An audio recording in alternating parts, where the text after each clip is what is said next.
Chapter 32. Robin Hood and the King. The King of England had been told all about Robin Hood and his merry men.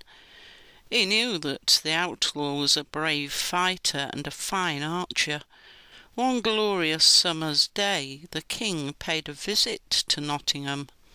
"Why are all these notices promising rewards for Robin Hood's capture posted all around the town?" he asked the Sheriff of Nottingham. "Robin Hood has defied me for many a long day, your Majesty," replied the Sheriff, "but have no fear, I shall catch him yet and bring him to justice." "He is a great fighter and a brave man," said the King, "and he must have a warm heart. I have heard that he spends his time helping the poor." "Yes, with money he has stolen from the rich," pointed out the Sheriff. The King smiled. Looking at the makeshift dishes that the Sheriff's wife had set out on the tables, the King guessed that the outlaws had not been slow in helping the poor with some of the Sheriff's property. "I must visit Robin Hood personally," he said. "Then I can see for myself the sort of man he is." News was quick to circulate that the King of England was planning to visit Robin Hood in the forest. He was going to take with him 100 men. As he was sitting dining with the Sheriff on the day before his visit, a note was brought to him. It was from Robin Hood. It stated that if the Sheriff came to visit him with 100 men, he would never find Robin Hood, but if he chose to come alone, the outlaw would be only too pleased to make him welcome. The King folded up the note and said nothing to the Sheriff.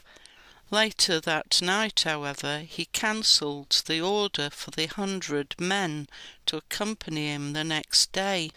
He disguised himself as a monk and set out for Sherwood Forest alone. In the forest he saw the tall figure of a man bending over a fallen stag. "Ho there!" cried the King. The man turned quickly, knife in hand. "Is that the King's deer you have there?" asked the King. "What if it is?" asked the tall man, who was Little John. "Oh, nothing," replied the King. Little John only saw a monk, who had seated himself on a log a few paces away. "I think my master would like to see you," he said with a grin. He led the disguised King through the forest until they reached the outlaw's camp. Robin Hood came forward and greeted the monk. "Welcome, Sir Monk," he said. "My men and I are having a little target practice, but we can always spare time to attend to business." "Let me join you," suggested the monk. "I'm a fair shot myself. Indeed, my friends say I am good."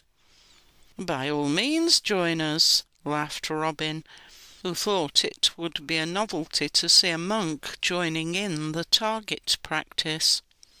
"I see you have a noble knight amongst your band," said the monk, pointing to where a knight was preparing to aim an arrow at the target. "Oh, he's not one of our band," Robin told him. "He is Sir Richard of Lee. I asked him to visit us today, for to tell you the truth, we are expecting a visit from the King of England, and there is no more noble servant of the King than Sir Richard of Lee." "Ah, then you must be Robin Hood," said the monk. "I have heard of the King's proposed visit to you. He was given a bow and a number of arrows, and invited to try his hand at the target. He was, to Robin's surprise, a first-class marksman." "I'll tell you what, O monk," began Robin. Let any who cannot hit the target receive a punch from his neighbour. All the marksmen lined up side by side, and any who did not strike the target dead in the centre received a blow from his neighbour. When it came to the monk's turn, his arrow went straight to the mark.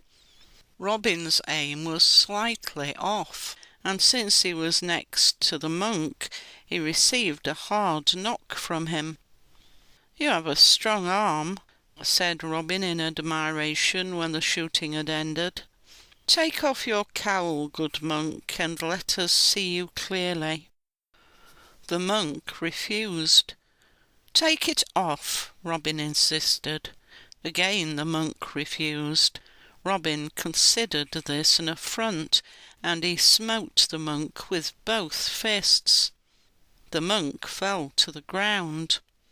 Up he sprung again, however, and striding to Robin's side, he gave the outlaw such a punch that Robin fell to the ground himself. "You are certainly a man after my own heart," laughed Robin from the ground.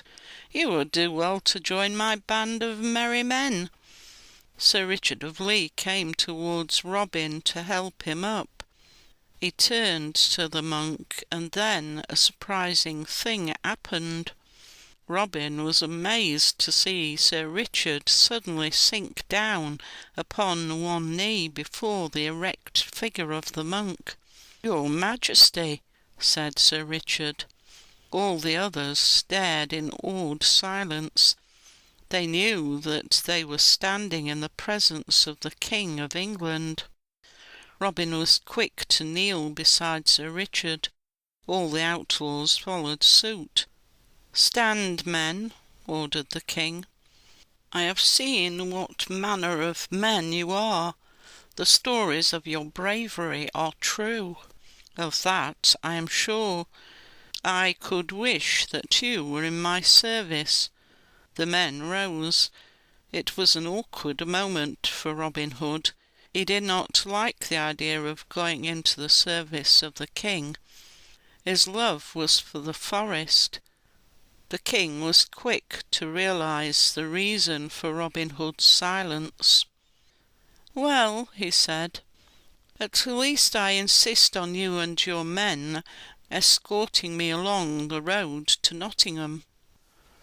2 hours later the streets of Nottingham were lined with people.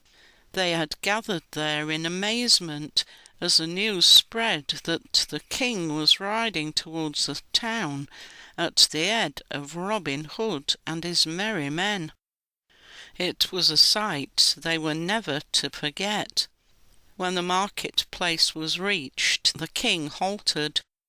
"Robin Hood," he announced, "I offer you a free pardon and a free pardon for all your men on the condition that you join my service as my valiant fighting men." This was a great offer. Robin thought that after all it would be better for Maid Marian if she could settle down in the king's service. So he accepted the offer. Then he turned to his men and invited them to follow his example. Many did. Some said they would prefer to return to their homes and carry on a trade. The king agreed to allow them to do this. When, a few days later, the king set out on his return journey to London, he was accompanied by Robin Hood, Maid Marian, and a great host of his merry men. End of chapter 32.